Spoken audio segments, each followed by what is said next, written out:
Hello दोस्तों, नमस्कार। आप सभी लोगों का एक बार फिर से स्वागत है मेरे यूट्यूब चैनल इन्वेस्ट विद अमन में।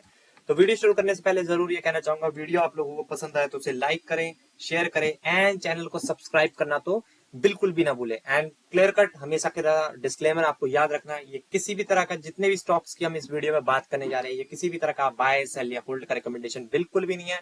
आपको ये सब चीजें जो है अपने फाइनेंशियल एडवाइजर से कंसल्ट करने के बाद ही करनी चाहिए। तो चलिए सबसे पहले हम निफ्टी 50 को देख लेते हैं। आज के दिन समहाउ कैसे भी करके निफ्टी 50 हो या बैंक निफ्टी हो, दोनों ही ग्रीन में बंद होने में कामयाब रहे। लेकिन पिछले 5 दिन की बात करें गिरावट, 6 महीने की, 1 महीने की बात करें गिरावट, 6 महीने की बात करें गिरावट, 1 जन से बात करें गिरावट। हालांकि साल के जितने भी रिटर्न थे सब वाइप आउट हो चुके हैं एंड टॉप लेवल से लगभग 12-13% निफ्टी 50 क्रैश हो रखा है। एंड वही बैंक निफ्टी की बात करें तो टॉप लेवल से 9-10%। तो रिलेटिव बेसिस पे अगर देखा जाए तो बैंक निफ्टी फिर भी अच्छा है, ठीक है। तो देख लेते हैं आज के दिन। तो समहाउ कैसे भी ग्रीन में बंद हुआ है बाजार। पिछले 4-5 दिन से देखें, 1 महीने में देखें तो लगातार वहां पे गिरावट। 4 फरवरी से आप देख सकते हैं लगातार नीचे नीचे ही बाजार जा रहा था। बाकी इंडाइसेस भी देख लेते हैं कि किस प्रकार के रहे हैं। तो इंडाइसिस बेसिस पे आप देख सकते हैं निफ्टी 50 ग्रीन में बंद हुआ, निफ्टी नेक्स्ट 50 रेड में, निफ्टी 100, 200 मिड कैप 50, उसके बाद सीधा निफ्टी स्मॉल कैप देखें तो आज भी थोड़ा बहुत रेड में ही बंद हुआ है ये। उसके बाद सेक्टोरल बेसिस पे हम देख लेते हैं तो बैंक निफ्टी बैंक ग्रीन में बंद हुआ, निफ्टी ऑटो फिर से red, Nifty financial services green, Nifty FMCG again red, Nifty IT भी रेड में, निफ्टी मीडिया भी रेड में। तो ठीक है, मतलब मिक्स्ड बाजार ही रहा, कोई बहुत ज्यादा तेजी तो नहीं हुई, लेकिन फिर भी इतनी गिरावट के बाद अगर हल्का फुल्का भी ग्रीन में बंद हुआ तो ये भी काफी अच्छी बात जरूर देखने को मिल रही है। तो चलिए उसके बाद बात कर लेते हैं रेलवे स्टॉक्स की। अगर आप आईआरसीटीसी देखें, 1 साल का चार्ट पैटर्न रेड, इरकॉन देखें रेड, आईआरएफसी देखें रेड, रेलटेल देखें रेड, रेल विकास निगम अगर 1 साल का देखें तो वो समहाउ अभी भी ग्रीन में है। लेकिन आप भी अगर इसको भी अगर आप चेक करेंगे टॉप लेवल से तो बहुत ही ज्यादा 45 से 50% ये भी क्रैश हो चुका है। तो सबसे बड़ा कारण यही है कि सब यही पूछ रहे हैं कि ऐसा क्यों हो रहा है कि लगातार इन स्टॉक्स में बिकवाली जा रही है। तो इसका सबसे बड़ा कारण तो आपको पता ही है, इन द यूनियन बजट जो अभी का बजट आया था, in the union budget government budget for the financial year 2025-26 presented on Saturday by Finance Nirmala Sitharaman, the Ministry of Railway was allocated 2.65 lakhs 2.65 lakh crore for capital expenditure, but no hike in budget. But road and rail still among government's top priority. तो अब देख ही सकते हैं, budget तो जरूर allocate हुआ, कम भी नहीं हुआ, लेकिन स्ट्रीट को एक्सपेक्टेशन थी कि 10 से 15% की ग्रोथ वहां पे एलोकेशन में जरूर मिलने को देखने को मिलेगी। लेकिन गवर्नमेंट ने 1 रुपए का भी एक्स्ट्रा कैपेक्स नहीं दिया, जितना बजट चला आ रहा था उतना ही दिया है। और इन कंपनीज के लिए सबसे इंपॉर्टेंट चीज होती है कि गवर्नमेंट कितना ज्यादा स्पेंडिंग करती है।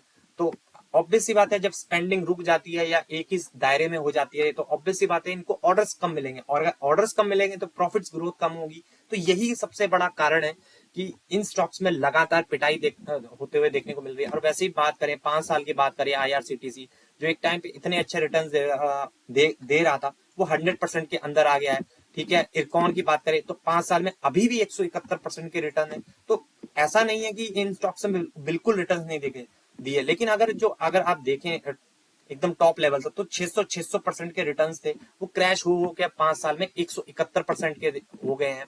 आईआरएफसी की बात करें तो आज भी 5 साल के रिटर्न जो है 391% के रिटर्न है, ठीक है। रेल टेल की बात करें 21 से 22% के रिटर्न है साल के, एंड 5 साल की बात करें 152% है। रेल विकास निगम की बात करें तो 1300% के रिटर्न है। तो सबसे बड़ी दिक्कत इन स्टॉक्स में क्या आ रही है, अगर आप रेल विकास निगम का देखें, यहाँ पे पी रेशो का मैंने यहाँ पे चार्ट पैटर्न खोला है इसका। अगर आप इसका 5 साल का पी रेशो देखें तो देखिए ये जो टाइम था ना, इस टाइम पे स्टॉक को कोई पूछता भी नहीं था, जब इसका पी रेशो 6-7 के आसपास चलता था। लेकिन जब यहाँ से ये रॉकेट बना तो इसका पी रेशो तो बहुत ज्यादा भाग गया, और इस बार कैपिटल एक्सपेंडिचर गवर्नमेंट ने बढ़ाया नहीं, और ये स्टॉक्स बहुत ही ज्यादा एक्सपेंसिव हो गए, जिसकी वजह से सबसे बड़ा कारण है कि इन स्टॉक्स में रैली जो है लगातार फेल होते हुए देखने को मिल रही है। अगर बात यहाँ नंबर्स की भी करें यहाँ पे आरबीएनएल की, तो ये रहा दिसंबर इस बार का, और ये रहा 2023 का, ये रहा सितंबर। तो आप देख सकते हैं क्वार्टरली हो डाउन, दिसंबर की बात करें 326 का 295। तो प्रॉफिट्स जो है धीरे धीरे इनके अब रेंज बाउंड होना शुरू हो गए हैं। और जब भी स्ट्रीट को ये लगता है कि हाँ भाई अब यहाँ से ज्यादा प्रॉफिट्स नहीं बढ़ेंगे, तो वो कहीं ना कहीं आप अगर यहाँ पे देखें तो लगातार जो है ग्रोथ हो रही थी। यहाँ पे 35% की सेल्स ग्रोथ, फिर 15, 19, 21, फिर माइनस, फिर 17, फिर 0.2, फिर यहाँ पे देखिए माइनस, फिर 17, फिर 25। तो देख रहे हैं सेल्स ग्रोथ भी अब नेगेटिव में इनका जाना शुरू हो गई, यानी कि इनको ऑर्डर्स जो है लगातार कम होते हुए देखने को मिल रहे हैं, जिस वजह से देखिए स्ट्रीट ना बहुत ही ज्यादा बाजार जो है बहुत ही ज्यादा तेज होता है, वो इन चीजों को पहले ही प्रिडिक्ट करना शुरू कर देता है। और आप देख ही सकते हैं लगातार यहाँ पे सेल्स ग्रोथ कम हो रही है। ठीक है, उसके बाद आप देख सकते हैं कि एक टाइम पे जो इतने सालों तक एक ही पी रेशो पे था 6-7 के आसपास, उसका पी रेशो आज के टाइम पे देखिए 57 का है।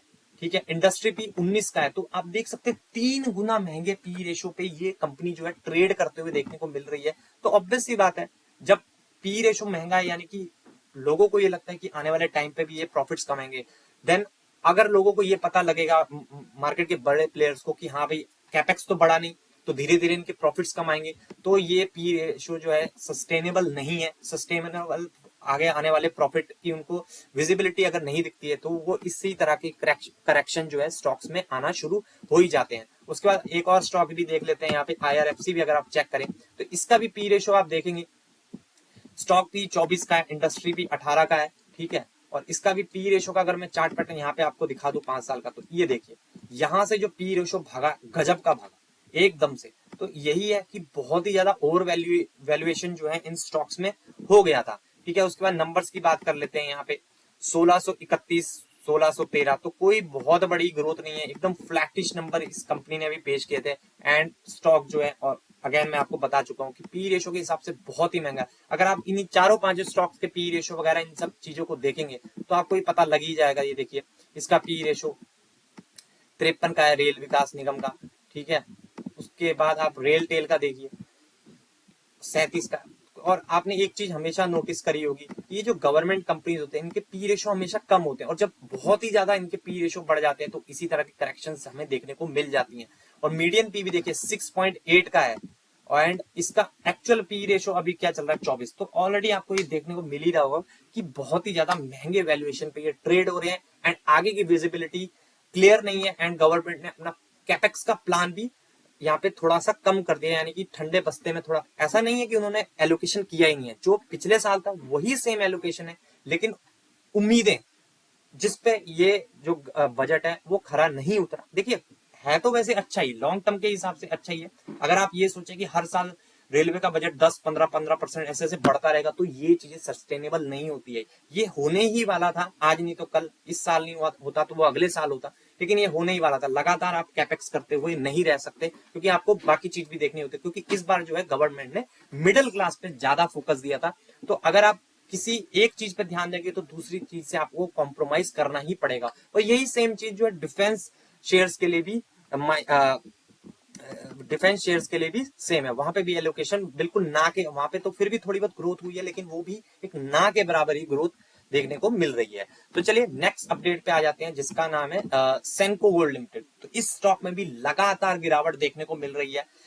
आज के दिन में 7% डाउन था, एंड पिछले 5 दिनों में बात करें तो 38% की गिरावट, इसमें बहुत ही दमदार गिरावट हो चुकी है। 1 महीने की बात करें 35%, 6 महीने की बात करें 40%, 1 जनवरी से बात करें तो 41% की गिरावट, 1 साल की बात करें आप देख सकते हैं कि टॉप लेवल से अगर इस स्टॉक को देखें तो लगभग 55% ये डाउन हो चुका है। ठीक है, मैक्सिमम देखें तो आज भी 63% के रिटर्न है, लेकिन जिस तरह से गिरावट है एंड जिस तरह के, तो गिरावट का रीजन क्या है? रीजन वही अगेन, एक तो वैल्यूएशन इनके स्टॉक्स के हाई रहते हैं। ठीक है, और दूसरी बात नंबर जो है इस कंपनी के बहुत ही ज्यादा खराब से आए हैं नंबर। मेरे को तो बिल्कुल अच्छे नंबर से ही है। पी रेशो देखिए 15-16 का हुआ करता था, वो एकदम से यहाँ पे पहुंच गया था, उसका पीक वैल्यूएशन 53 पे। ठीक है, उसके बाद यहाँ पे इनकी सेल्स ग्रोथ वगैरह देखें तो सेल्स ग्रोथ आप देख सकते हैं 27-22 ठीक ही है, उसमें कोई प्रॉब्लम नहीं है, लेकिन प्रॉब्लम है नंबर में। दिसंबर 2024, दिसंबर 2030, सितंबर 2024। तो यहाँ पे देखिए जो 1 साल पहले 111 करोड़ रुपए का प्रॉफिट था, वो सीधा 33 करोड़ पे आ गया। हालांकि क्वार्टरली बेशक जंप है, यहाँ पे क्वार्टरली यहाँ पे बेशक यहाँ पे डबल हुआ है प्रॉफिट, लेकिन ईयर ऑन ईयर बेसिस आप देखेंगे तो 3 गुना से भी ज्यादा इनका कम हो गया है प्रॉफिट, 3 गुना से भी कम। यानी कि आप देख सकते हैं 111 करोड़ का 33, अगर 33 को 3 बार भी इंटू करेंगे आप तो 99 होता है, तो 3 गुना से भी कम, मतलब 3 साढ़े 3 गुना इनका प्रॉफिट जो है नीचे आ गया है, जिसका सबसे बड़ा कारण इनके इस डाउनफॉल का जारी है। और आने वाले टाइम पे भी क्या होगा ये देखने वाली बात है, लेकिन हाँ नंबर वाकई में बहुत ही ज्यादा खराब कंपनी ने पेश किए थे। एंड दूसरी बात मार्जिन भी अगर आप देखेंगे तो मार्जिन जो एक टाइम पे आप देख सकते हैं 5, 3, 11, 8 पे चल रहे थे, वो मार्जिन भी सीधा लुढ़क के 4 पे आ गए हैं। तो पिछले साल जो मार्जिन 11 के थे वो सीधा 4 पे आ गए हैं। तो आप देख ही सकते हैं, देखिए ये सब इस वजह से भी होता है कि गोल्ड के प्राइसेस जो है लगातार बढ़ रहे हैं। हालांकि ये कंपनियां जो है उससे रिलेटेड हेजिंग वगैरह करती हैं, लेकिन फिर भी जो मार्जिन है इनके बहुत ही ज्यादा लोअर ट्रांजेक्टरी में आ गए थे, एंड ऊपर से इनके प्रॉफिट्स भी एकदम डेटोरेट होकर एकदम कम हो गए हैं। तो जिसका सबसे बड़ा कारण है इसमें लगातार गिरावट जारी है। तो चलिए नेक्स्ट अपडेट पे आ जाते हैं, जिसका नाम है पेटीएम। तो पेटीएम आज कैसे भी करके ग्रीन में बंद हो पाया, यही सबसे बड़ी बात है कि ग्रीन में बंद हो गया। हालांकि जब से ये लिस्ट हुआ, जब से इसने अपने इन्वेस्टर्स को कभी भी पैसा कमा के दिया ही नहीं है, हमेशा पैसा वापस ही वसूला है, हमेशा नीचे नीचे ये शेयर गया है। तो आज ये फोकस में क्यों आया आज के दिन, तो सबसे बड़ी बात है Paytm raises 4% as a arm complete acquisition of 25% stake in 7tech। तो एक कंपनी है 7tech जो कि 8.7 करोड़ में उन्होंने इसमें 25% का स्टेक उठाया, ठीक है। तो एक्विजिशन करना अच्छी बात है, लेकिन पेटीएम के साथ दिक्कत क्या है कि ये एक लॉस मेकिंग कंपनी है, और लॉस ऐसी मार्केट में जब इतनी वॉलेटिलिटी होती है तो ऐसी कंपनीज में ब्रूटल गिरावट तो होती ही होती है। एंड पेटीएम तो वैसे भी पहले से गिरता आ रहा है। तो आप देख ही सकते हैं, we have been informed by Paytm cloud technology limited our wholly owned subsidiary that the board of director of PCTL at the meeting held on Feb 3 concluded, ठीक है आप देख सकते हैं 1 million equivalent to 8.7 crore in 7 Technology LLC incorporated in Delaware for the acquisition of 25% stake जो इन्होंने acquire किया उससे रिलेटेड इन्होंने आज बीएससी एनएससी को बताया रेगुलेटरी फाइलिंग में, जिसकी वजह से स्टॉक में तेजी है। तो 7 टेक्नोलॉजी करती क्या है, is the parent company of डीनी कॉरस्पेंडेंट बेनेको ई मेसो डी पेगलमेटो। तो आप देख ही सकते हैं Brazil based API first embed finance company है, जिसमें इन्होंने स्टेक उठाया, तो एक्सपांड करना चाहते होंगे और भी जगहों पे। तो इससे रिलेटेड ये कंपनी ये एमएसएमई वगैरह medium and small micro finance के जो बिजनेस है उनको ये लोन प्रोवाइड करती है। तो ये एक्सपांशन की ओर जा रहे हैं, तो देखने वाली बात होगी। हालांकि पेटीएम खुद एक लॉस मेकिंग कंपनी है, तो देखने वाली बात होगी कि आने वाले टाइम पे ये जो एक्विजिशन है किस तरह से वर्कआउट या प्ले आउट करता है पेटीएम के लिए। तो चलिए नेक्स्ट स्टॉक के ऊपर आ जाते हैं, जिसका नाम है CG power and industrial solution limited. तो आज के दिन स्टॉक में आप देख सकते हैं 6% की अच्छी खासी दमदार तेजी देखने को मिली है। लेकिन हाँ हमें हमेशा ये चीज याद रखनी चाहिए, अगर आप इसका 5 साल का चार्ट पैटर्न देखेंगे तो लगभग 7000% के रिटर्न ये कंपनी ऑलरेडी दे चुकी है। तो फोकस में आज के दिन ये स्टॉक क्यों आया, क्योंकि ये भी एक एक्विजिशन करने जा रहे हैं जो कि इस कंपनी को जो है अच्छा साबित हो सकता है आने वाले टाइम पे। तो आप देख सकते हैं the upward move in CG Power and Industry Solution share price followed the company announced that it had been selected as the highest bidder for the proposed acquisition of 90% of the equity share of BTW Atlanta Transformers and India Private Limited from the boarding Taiwan Boyvin Electric Co. The bid price was RMB 136820000 approximately 165 crore में ये इन्होंने bid लगाई थी, ठीक है, to pursue an online bidding process online. तो ये China की एक कंपनी को एक्वायर करने जा रहे हैं, ठीक है। तो उसके लिए हाईएस्ट बिडर, देखिए अभी भी खरीदा नहीं है, हाईएस्ट बिडर ये बिडर हुए हैं। तो देखिए जो हाईएस्ट बिडर होता है ऑब्वियस सी बात है कंपनी उसी को बेची जाती है। तो बीटीडब्ल्यू करता क्या है ये भी देख लेते हैं। BTW India is engage in the business of manufacturing transformers and reactors, जो कि सीजी पावर भी करता है। तो ये एक्विजिशन जो है इनके लिए अच्छा ही रहने वाला है, देखिए क्योंकि सिनर्जी क्रिएट होगी। सीजी पावर भी ट्रांसफॉर्मर्स एंड रिएक्टर्स के बिजनेस में है और वो खरीद भी इसी बिजनेस को रहे हैं, तो एक अच्छी बात है। इसीलिए स्टॉक में आज के दिन जबरदस्त तेजी देखने को मिली है। तो आप देख सकते हैं 1937 में बनी थी CG power industry, is engineering conglomerate headquarter in Mumbai. तो आप देख ही सकते हैं ये भी वही काम करती है। The company is leader in the electrical engineering industry for impressive and diversified portfolio of product, solution and services for the power and industrial equipment catering to the myriad needs of various industries in India across the globe. तो आप देख ही सकते हैं acquisition की बात है तो अच्छी बात है, अपने बिजनेस से रिलेटेड ही एक्विजिशन कर रहे हैं जो कि एक अच्छी बात है। तो नेक्स्ट स्टॉक के ऊपर आ जाते हैं जिसका नाम है गोडफ्रे फिलिप्स इंडिया लिमिटेड। तो ये एक सिगरेट कंपनी है, आईटीसी का डायरेक्ट कॉम्पिटिटर देख सकते हैं, और एक महीने में 60% ये स्टॉक लगभग भाग चुका है। बहुत ही दमदार तेजी इस स्टॉक में लगातार देखने को मिल रही है, जिसका सबसे बड़ा कारण आप देख सकते हैं। तो इसके जो Q3 के रिजल्ट आए थे, बहुत ही बेहतरीन रिजल्ट इस कंपनी ने पेश किए थे, आप देख ही सकते हैं। The cigarette manufacturing reported 27% rise in the revenue, जो कि 1592 करोड़ पे पहुंच गया था, अप 27% अगेंस्ट 1250। तो रेवेन्यू 1250 करोड़ से बढ़कर सीधा 1592 करोड़ पे पहुंच गया था, ठीक है। एंड इसकी बात करें नेट प्रॉफिट की, तो वो भी ईयर ऑन ईयर 48% भागा था और 316 करोड़ पे पहुंच गया था, जो कि दमदार इसकी। उसका कंपनी ने बाकी ग्रोथ प्लान भी बताए जो भी मार्केट को काफी पसंद आ रहे हैं। Sustain growth momentum across all market prepares a base for quantum jump. तो आप देख सकते हैं कि ग्रोथ मोमेंटम जो है लगातार इनका जारी है, और इन्होंने ये भी उम्मीद जताई है कि आने वाले टाइम पे भी ये अच्छा करते रहेंगे। उसके बाद strengthen partnership with Philip Morris International in the manufacturing and distribution of Marlboro brand cigarette. तो इनकी जो इंडिया में सिगरेट बिकती है वो मालबोरो ब्रांड से बिकती है, और ये जो अपनी पार्टनरशिप है फिलिप मॉरिस के साथ, वो उसको और भी स्ट्रेंथन करना चाहते हैं उनकी मैन्युफैक्चरिंग डिस्ट्रीब्यूशन के लिए। Build and export market to enhance the sale of unmanufactured टर्बाइनो। तो एक्सपोर्ट के लिए भी इन्होंने एक्सपोर्ट के ऊपर भी ये ग्रोथ प्लान को लेके चल रहे हैं। तो ये सारी चीजें कंपनी ने बताई है जो कि मार्केट को काफी अच्छी पसंद भी आ रही है, और उस तरह के रोबस्ट नंबर भी इन्होंने पेश किए Q3 में। इसी वजह से स्टॉक आप देख ही सकते हैं कि एक महीने में 60% भाग चुका है। तो आप सोच ही सकते हैं कि मार्केट को ये स्टॉक, इसकी जितनी भी कमेंट्रीज वगैरह बहुत ही ज्यादा पसंद आ रही है। तो चलिए नेक्स्ट स्टॉक पे आ जाते हैं जिसका नाम है जेन टेक्नोलॉजीज लिमिटेड। आज के दिन में तो स्टॉक में सीधा 20% का लोअर सर्किट लग गया, लेकिन बात करें एक महीने की 50% डाउन, 6 महीने की 36% डाउन, एक साल की 34% के रिटर्न है। लेकिन अगर आप टॉप लेवल से आप देखेंगे तो 60%, यानी कि 6 महीने की बात करें, एक महीने की बात करें, 6 महीने के बाद एक महीने में आप देख सकते हैं तो पूरा 50% उड़ चुका है, क्योंकि ये है 9,000 करोड़ की। तो यही होता है स्मॉल कैप कंपनीज में। लेकिन गिरावट की रीजन तो आप जानना ही चाहते होंगे, तो उसका अगेन रीजन है एक तो हायर वैल्यूएशन एंड नंबर थोड़े से सुस्त से नंबर इनके आए।